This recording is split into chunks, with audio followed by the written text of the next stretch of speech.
오늘은 이 구속의 경륜 17번째 시간인데요. 오늘 연구할 주제는 둘째 천사의 기별입니다. 우리가 지난 시간에 첫째 천사의 기별을 연구를 했었죠. 오늘은 둘째 천사의 기별을 연구를 해보려고 하는데요.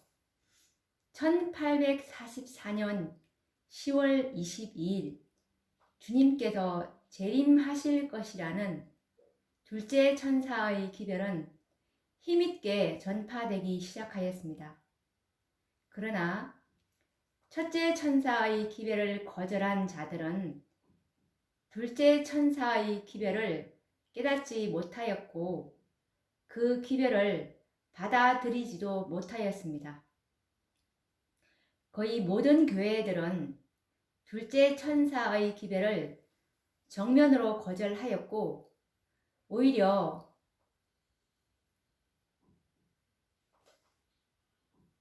이 무리들을 교회에서 출교하기로 결의하기에 이르렀습니다. 이처럼 하나님의 신실한 백성을 교회에서 출교시키므로 거의 모든 교회에서 갑자기 뚜렷한 타락상이 나타나기 시작하였습니다. 무너졌도다 무너졌도다 큰 성 바벨론이여 라는 예언이 성취가 되었습니다.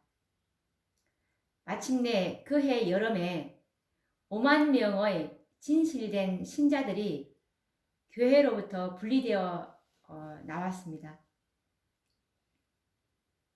개혁자요 기별자인 윌리엄 밀러는 어떤 별개의 분리나 교회를 세울 것에 대해서 전혀 생각하지 않았지만 결과적으로는 이 신실한 백성들이 교회로부터 출교를 당하게 되었으므로 이들은 불가피하게 교회와 분리되지 않을 수가 없게 되었습니다. 이것은 하나님의 섭리고 하나님의 계획하신 바였다는 것을 이 선지자 화이트 화이트 선지자께서 정언의 말씀을 통해서 말씀을 해주셨는데요. 이 말씀은 대쟁투 375페이지에 나와 있는데 읽어보도록 하겠습니다. 교인들은 그들이 큰 시련과 어려움에 처하게 된 것을 깨닫게 되었다. 그들은 그들의 교회를 사랑하였고 거기서 떠나기를 원치 아니하였다. 그러나 하나님의 말씀의 증거가 압박을 당하고 예언을 연구하는 그들의 권리가 박탈당한 것을 깨닫게 되자 그들은 그 사람들의 말에 복종할 것이 아니라 하나님께 충성하여야 할 것을 느꼈다. 그들은 하나님의 말씀의 증거를 막으려는 자들을 진리의 기둥과 터가 되는 그리스도의 교회를 구성하는 자들이라고 볼 수 없었다. 그리하여 그들은 본래 속해 있던 교회에서 떠나는 일을 정당하다고 생각하였다. 1844년 여름에 5만 명의 교인들이 여러 교회에서 나왔다 라는 증언의 말씀인데요. 이와 관련된 또 다른 증언의 말씀은 초기문집 249페이지에 있는 말씀인데요. 나는 예수께서 그의 오심을 거절하고 경멸하는 자들에게서 그분의 얼굴을 돌리시고 천사들에게 그분의 백성들이 더럽혀지지 않도록 부정한 자들에게서 이끌어내라고 명하는 것을 보았다. 이 기별에 순종한 자들은 자유롭게 풀려나와 연합하였다. 거룩한 빛이 그들 위에 임하였다. 라는 말씀입니다.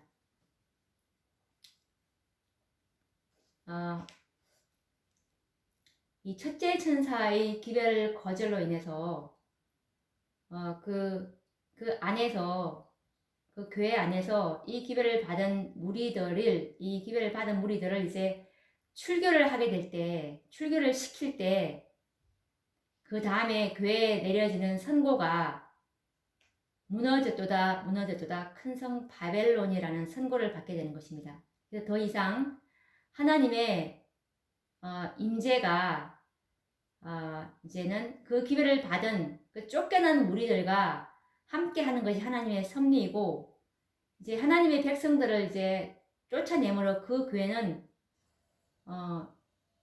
정말 이제 하나님께서 함께 할 수 없는 오류를 그들이 진리를 받아들이지 아니하고 바벨론, 진리와 오류가 혼재하는 그런 바벨론에 이제 선고를 받을 수밖에 없는 상태가 된다는 것을 정말 많은 사람들이 이것을 모르고 있습니다. 그래서 기별을 받게 되면 즉시로 그 진리와 오류가 섞여 있는 그 바벨론 교회로부터 나와야 하는 것입니다. 그렇게 나와야 거룩한 빛이 그들 위에 임하게 되는 것입니다. 이렇게 했을 때 나온 자들이 또 다른 이제 둘째 천사의 빛을 받을 수 있는 그런 이제 준비가 되는 셈이죠.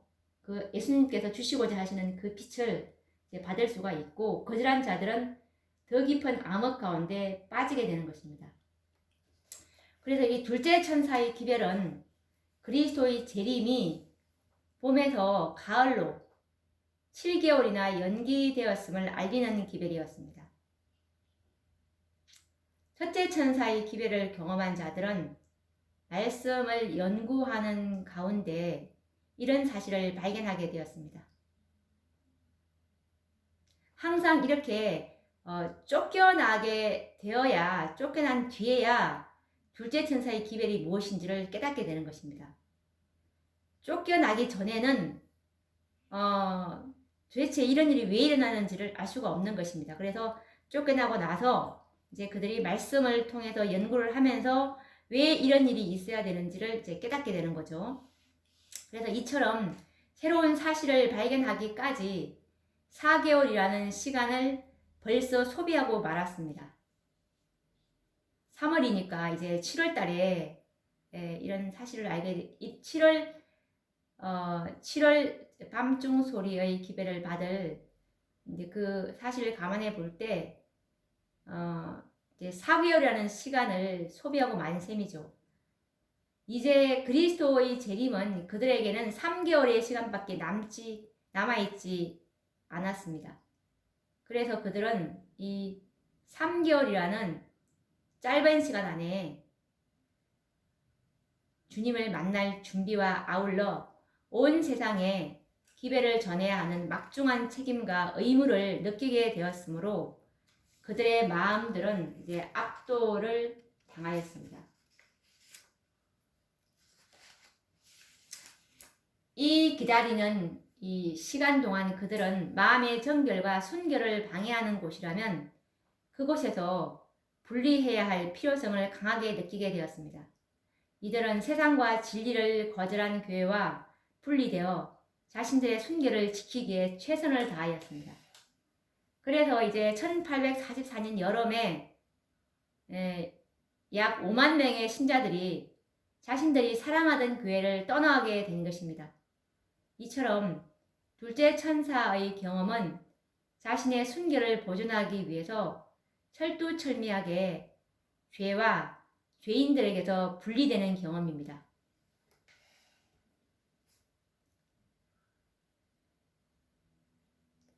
그 바벨론이 선고된 그 교회에서 나오지 않는다면 이 둘째 천사의 이 분리의 경험을 완전히 했다고 볼 수가 없는 것입니다.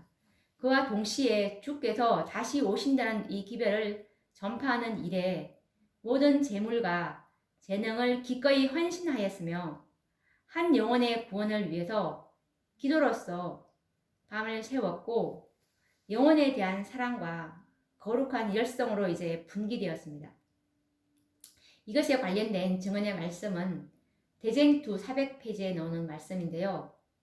이 운동은 조수와 같이 각 곳으로 퍼져갔다. 이 도시에서 저 도시로, 이 말에서 저 말로, 그것은 멀리 떨어진 벽촌에 이르기까지 퍼져가서 기다리고 있는 하나님의 백성들을 완전히 깨웠다. 신자들은 그들의 의심과 의혹이 사라진 것을 깨달았으며 희망과 용기로 마음에 활기가 넘쳤다.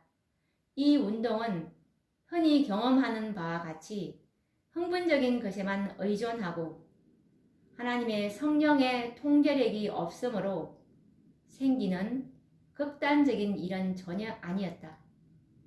거기에는 열광적인 기쁨은 별로 없고 오히려 마음을 깊이 살피고 죄를 고백하고 세상을 버리는 일들이 있었다.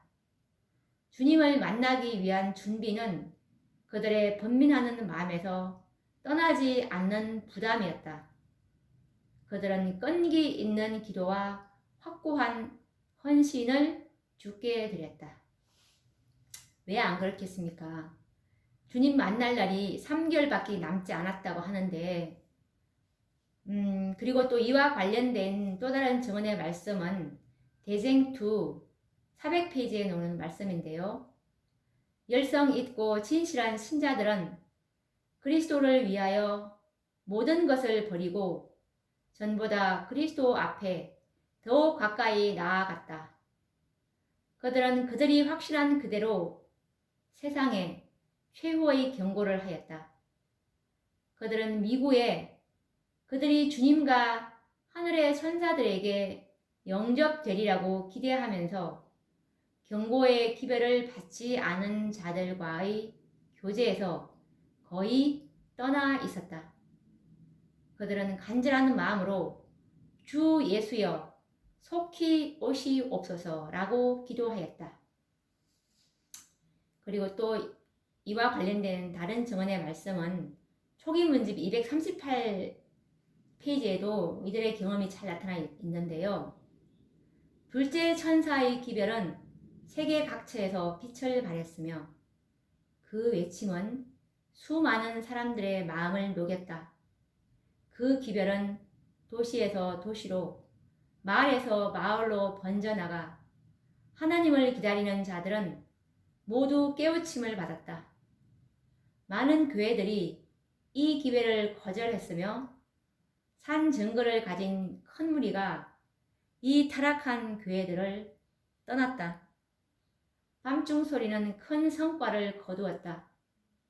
이 기회를 믿는 자들로 하여금 마음속을 살펴보게 하였고 스스로의 산 경험을 맛보도록 하였다. 그들은 서로를 의존할 수 없음을 알았다라는 말씀입니다.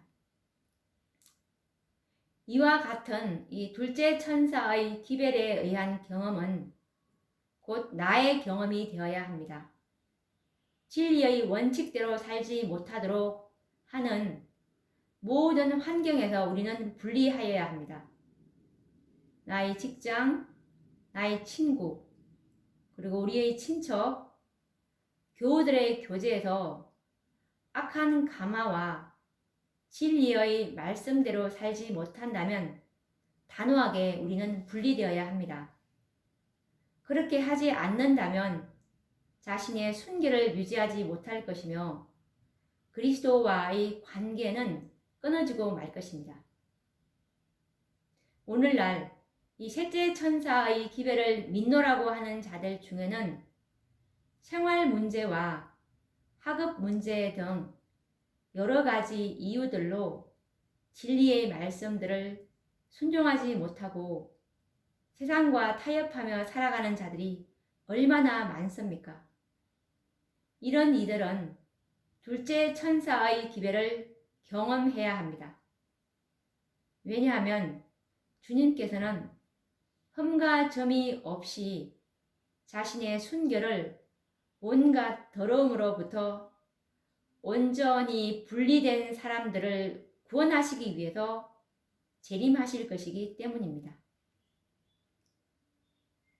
히브리서 9장 28절에 보시면 죄와 상관없이 자기를 바라는 자들에게 두 번째 나타나시리라는 이 말씀에서도 예수님은 우리를 온갖 더러움으로부터 온전히 분리된 사람들을 구하러 오시는 것이지, 하나의 오점이나 결점을 가진 상태에서는 절대로 그들은 주님을 맞이할 수가 없을 것입니다. 이와 관련된 저번의 말씀은 부조와 선지자 458페이지에 있는 말씀인데요.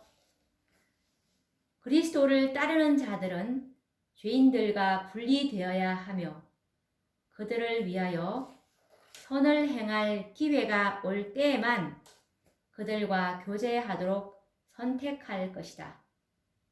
우리는 우리를 하나님께로부터 떠나게 하는 가마를 끼치는 자들과의 교제를 피하려고 아무리 굳게 결심하여도 그 결심이 지나치지 않다.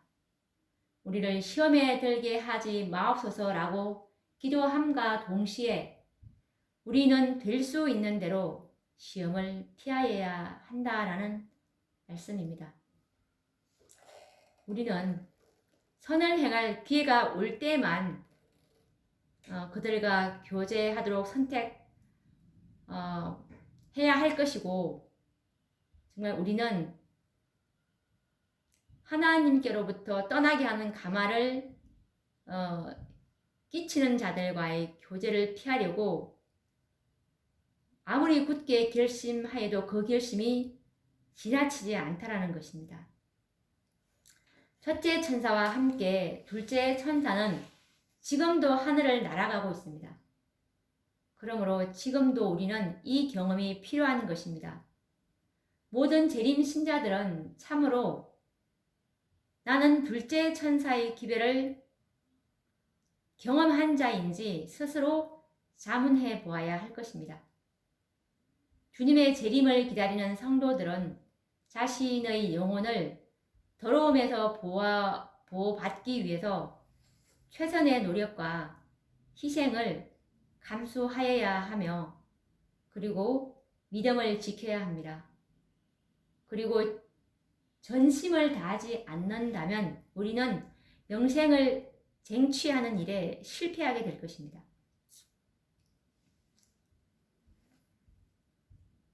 2300주야까지니 그때 성소가 정결하게 함을 입으리라 라는 이 다니엘의 예언은 첫째 천사와 둘째 천사의 사업이 이루어지지 않고서는 불가능한 일이었습니다. 첫째 천사와 둘째 천사의 기별로 말미암아 하나님의 백성들이 세상과 이 타락한 교회들, 죄로부터 분리되는 이런 체험적인 신앙은 성소를 정결케 하기 위해서 요구되는 필수적인 과정인 것입니다. 세상으로부터의 분리, 그리고 타락한 교회로부터의 분리를 말하는 것입니다. 첫째 천사의 기별의 실상은 재림의 날을 가리킴이 아니고 하늘에서 성도들의 행위를 조사하는 조사 심판을 알리는 기별이었습니다. 그리스도께서 하늘 성소의 첫째 칸에서의 봉사는 이제 영원히 끝내시고 이후부터는 이 둘째 칸인 지성소에서의 중보 사역을 시작할 때가 되었다는 사실을 알려주는 시기적인 기별이었던 것입니다. 성소의 문은 닫혔고 지성소의 문이 열렸다는 의미입니다. 계시록 14장 7절 말씀에 보시면 그가 큰 음성으로 가로되 하나님을 두려워하며 그에게 영광을 돌리라. 이는 그의 심판하실 시간이 이르렀음이니 하늘과 땅과 바다와 물들의 근원을 만드신 이를 경배하라 하더라 라는 이 심판하실 시간은 엄숙한 조사 심판을 말하고 있는데요. 고대 이스라엘의 이 역사를 보면 이스라엘 백성들은 1년에 한 번씩 그들의 생애를 조사받아야 하였습니다. 대속죄일은 그들에게는 이 조사 심판의 날이었습니다. 대속죄일에 그들은 정결하다는 판결을 받지 못하면 죽임을 당하였고, 이 날은 그들에게 실로 엄숙한 날이었습니다. 그러므로 이 대속죄일은 이스라엘 백성들에게 조사 심판의 날이었던 것입니다. 그렇다면 실제적인 대속죄일은 언제일까요? 1844년 10월 22일 이후로는 두려운 대속죄일이고 조사 심판의 날입니다. 첫째 천사는 이 엄숙한 사실을 공포함으로 백성들로 하여금 준비하도록 알리는 기별이었습니다. 윌리엄 밀러는 이와 같은 사실은 이해하지 못하였습니다. 성령께서는 윌리엄 밀러의 눈을 열어서 이 사실을 깨닫게 하실 수도 있으셨습니다. 그러나 하나님께서는 그들이 실망당하도록 버려두신 것은 그분의 놀라운 섭리를 이루시기 위함이었는데요. 초기문집 74페이지에 보시면 이 하나님의 놀라운 섭리를 알 수가 있는데요. 나는 주님의 손이 1843년에 도표를 가리키시는 것을 보았는데 그것은 변경할 수 없었다. 그 도표는 주님께서 원하시는 대로 되어 있었고, 한편 어떤 잘못된 부분은 그의 손으로 가리고 있었으므로 아무도 주님께서 당신의 손을 옮기지 않는 한 그것을 볼 수 없었다라는 말입니다. 이처럼 하나님께서는 2300주야에 대한 도표 중에서 어떤 잘못된 부분을 보지 못하도록 손으로 가리셨다고 말씀하고 있는데요. 주님께서 손으로 덮으신 부분은 다름 아닌 2300주야의 끝에 있을 그 사건의 진상을 윌리엄 밀러가 이해하지 못하였다는 것입니다. 그 사건은 1844년에 그리스도께서 이 땅에 강림하시는 재림이 아니고 하늘 성소에서 시작될 지성소의 봉사, 곧 조사 심판을 가리키고 있었던 것입니다.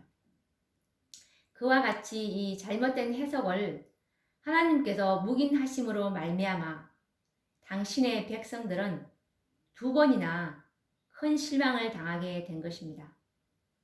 하나님께서는 첫째 천사의 기별로 말미암아 모든 죄를 회개하도록 인도하셨고, 둘째 천사의 기별을 통해서 당신의 백성을 죄와 죄인들로부터 분리시키심으로 지성소에 들어갈 수 있는 품성을 얻게 하시고, 또한 조사 심판에서 의로운 판결을 얻게 하려 하심이었던 것입니다. 이것은 참으로 하나님께서 당신의 백성들을 위해서 베푸신 자비의 섭리였던 것입니다. 고대 이스라엘 백성들은 매년 7절기를 지켰는데요. 그 7절기 중에 유대력으로 7월 초 하루는 나팔절이었습니다. 이 날은 절기의 이름이 의미하는 것처럼 제사장들이 나팔을 부는 절기였습니다. 나팔을 부는 목적은 열흘 후인 이 7월 10일이 대속죄일이라는 것을 알리기 위함이었는데요. 백성들에게는 이 대속죄일이 매우 엄숙한 심판의 날이고, 한편으로는 1년 동안 죄로 말미암아 피로 더러워진 하나님의 성소를 정결케 하는 날이었기 때문입니다. 성소를 정결케 하는 일과 백성들이 정결케 되는 일은 같은 날, 같은 시간에 진행되었습니다. 만일 이 날에 백성 중 한 사람이라도 정결케 되지 않으면 성소의 정결 사업은 마쳐질 수 없었습니다. 또 스스로 정결케 하지 않으면 백성 중에서 끊어짐을 당할 것이었습니다. 이처럼 이스라엘 백성들에게 죄가 제하여졌을 때 비로소 성소를 정결케 함으로 대속죄일의 사업을 마칠 수가 있었습니다. 이와 같이 이 나팔절은 곧 다가오는 엄숙한 심판의 날을 알리고 준비하도록 하기 위해서 제사장들이 나팔을 불어서 미리 알리는 절기였던 것입니다. 레위기 23장 27절에서 29절 말씀을 보시면 여호와께서 모세에게 일러 가라사대 7월 10일은 속죄일이니 너희에게 성회라. 너희는 스스로 괴롭게 하며 이 날에 스스로 괴롭게 하지 않는 자는 그 백성 중에서 끊쳐질 것이라 라고 말씀하고 계십니다. 이스라엘의 모든 절기는 그리스도의 구속사업에 관한 표상적인 제도였습니다. 그렇다면 이제 이 실제 역사에서도 나팔절과 대속죄일이 성취되어야 할 것이었습니다. 그래서 이 2300주야가 마치는 1844년 10월 22일은 바로 하늘 성소에서 그리스도께서 대제사장으로서 대속죄일의 성소의 정결 사업을 위해 지성소에 임하시는 날이므로 하나님의 백성들로 하여금 이 날을 예비하도록 알리는 절기인 나팔절의 성취였고 첫째와 둘째 천사의 기별이 선포된 것이었습니다. 첫째와 둘째 천사의 기별은 나팔 소리처럼 세상에 전파되었던 것입니다. 대쟁투 332페이지 말씀해 보시면 1833년에 윌리엄 밀러는 그가 속하고 있던 침례 교회로부터 설교를 할 수 있는 증명서를 받았다. 그 교파의 많은 목사들도 그의 사업을 인정하였으므로 그는 정식으로 일을 계속할 수 있게 되었다라는 말씀인데요. 이 나팔절은 대속죄일의 열흘 전에 나팔을 불어 알리는 절기였는데 실제적인 이 대속죄일인 1844년으로부터 약 10년 전인 1833년 윌리엄 밀러는 대쟁투 332페이지 말씀처럼 이 1833년에 이 윌리엄 밀러는 설교 자격증을 교회로부터 얻음으로 첫째 천사의 기별이 세계적으로 전파될 수 있었고 실제적인 나팔절이 표상과 같이 성취되었던 것입니다. 이 나팔절의 목적은 백성들에게 다가오는 대속죄일을 미리 알리고 한 해 동안의 생애를 돌이켜보고 모든 죄와 허물로부터 철저히 자신을 성결케 할 기회를 갖도록 할 것이었습니다. 마찬가지로 이 윌리엄 밀러의 재림 기별의 선포는 대속죄일을 경험할 백성들에게 있어서 반드시 필요한 준비인 첫째 천사의 영원한 복음의 나팔 소리였던 것입니다.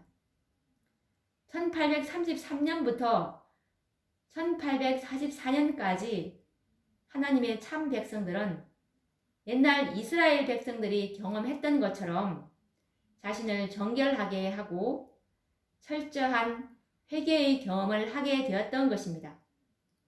주님께서 도표에 손을 덮으신 목적도 바로 이와 같은 나팔절의 성취를 가져오기 위함이셨습니다. 이것에 관련된 증언의 말씀은 초기문집 235페이지에 있는 말씀인데요. 나는 하나님의 백성들이 기쁨으로 그들의 주님을 기다리고 있음을 보았다. 그러나 하나님께서는 그들을 시험해 보시기로 작정하셨다.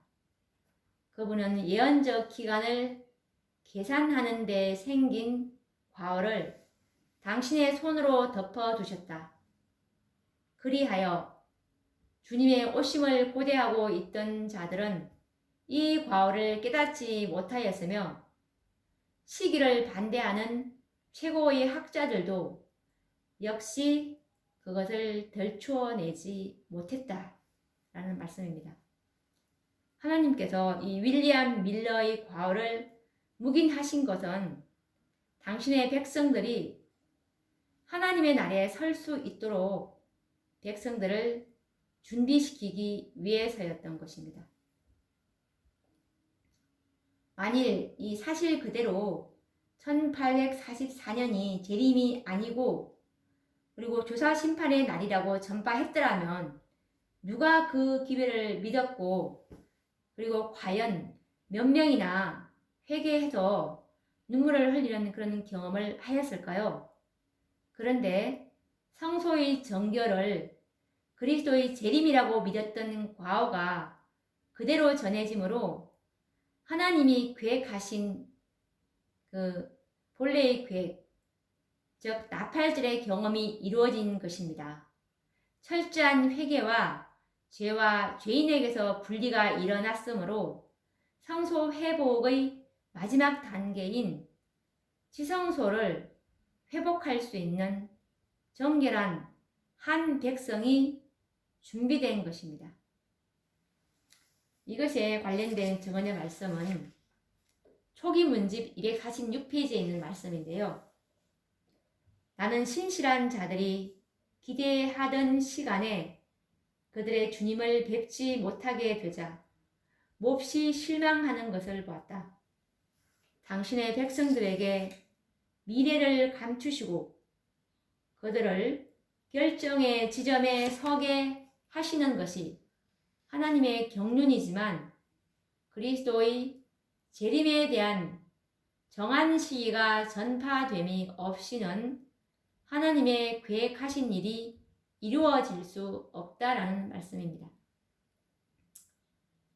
사단에 의해서 이 짓밟힌 성소를 회복하기 위해서 반드시 한 특별한 백성이 필요했던 것입니다. 지성소를 회복하기 위해서는 지성소에 합당한 정결한 품성이 요구되었고 이와 같은 품성의 소유자들을 만들기 위해서 첫째 천사와 둘째 천사를 이 땅에 보내신 것입니다. 이 하나님의 사업이 요한계시록 14장에 잘 나타나 있는데요. 세 천사의 기별과 아울러 요한계시록 14장 1절에서 5절에 나오는 14만 4천인들이 바로 이 특수한 백성인데요. 이들이 바로 사단에 의해서 짓밟힌 성소를 회복하기 위한 한 특수한 백성이 될 것이었습니다. 이것은 무한하신 하나님의 지혜로 인해서 성취된 놀라운 예언입니다. 이 첫째 천사의 기별은 예수님께서 10년 후에 오신다는 기별이었다면 둘째 천사의 기별은 예수님께서 3개월 후에 오신다는 기별입니다. 왜냐하면 주님의 재림이 1544년 3월 21일에도 새로 수정이 된 10월 22일까지는 7개월의 시간이 남아 있었지만 예언들을 다시 검토하고 말씀을 연구하는데 이미 4개월이라는 이 시간을 소비하였기 때문에 이제 그들이 준비할 수 있는 시간은 3개월밖에 남지 않았던 것입니다. 이제 세상에 주어진 시간은 불과 3개월 후면 예수님께서 재림하신다는 것이었습니다. 1844년 당시에 이 신실한 무리들은 3개월 후에는 세상이 끝이 난다고 믿었기에 모든 생애를 주님께 바쳤고 헌신할 수가 있었으며 자아를 포기하는 생애를 살 수가 있었던 것입니다. 둘째 천사는 지금도 공중에 날아가고 있습니다. 그렇다면 지금도 둘째 천사의 기별을 믿는다면 우리도 그런 생애를 살아야 하지 않겠습니까? 참으로 재림을 기다리는 성도들이라면 마치 3개월 후에 예수님께서 오시는 것처럼 준비하며 살아야 하는 것입니다. 이렇게 살아가는 자들만이 진실로 둘째 천사의 기별을 받아들였다고 말할 수 있을 것입니다. 오늘 우리가 이 둘째 천사의 기별을 연구해 보았는데요. 다음 시간에는 이 또 셋째 천사의 기별을 연구해 보는 시간을 가져보도록 하겠습니다. 그러면 또 다음 시간에 뵙도록 하겠습니다. 감사합니다.